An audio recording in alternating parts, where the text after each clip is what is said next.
English social साइन्सआव मोनदों 96 advance मैथमेटिक्सआव मोनदों 92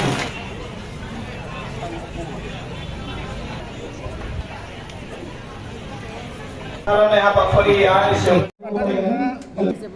Lila Basumatari Madam Thana Amisa Basumatari Thana UN Academy Sabagoni Bitangan लोगोसे बिथांनि बिमा सुब्रिना आरो इंदिरा बसुमतारी माबे आयदायाव बेसेबां मोनदों होनना फोरमायगोन नोंथाङा?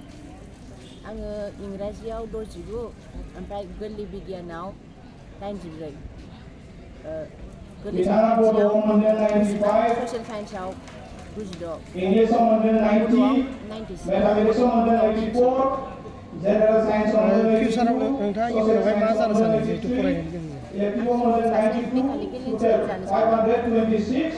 87 थंखौ फोरमायगोन ना?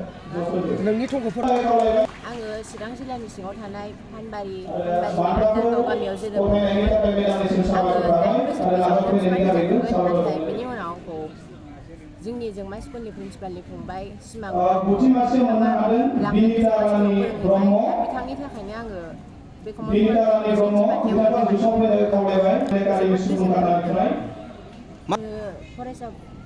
फरायसुलिफोरखौ बेखौनो बुंनो सानदोंदि दा आङो 89 जौखोन्दो मोननो हादों नाथाय फरायसुलिफ्रा बिनि बांसिन हालांगोन दा जोंना 89आ लांनो नाजानांगोन। जिहेतु नोंथाङा सानसेयाव घन्टा फरायोमोन बा रिंगानिफ्राय जागायनानै 8 रिंगासिम फरायोमोन बिनि उनाव बेलासियाव 4 रिंगानिफ्राय मोनानि 12 रिंगासिम फरायोमोन।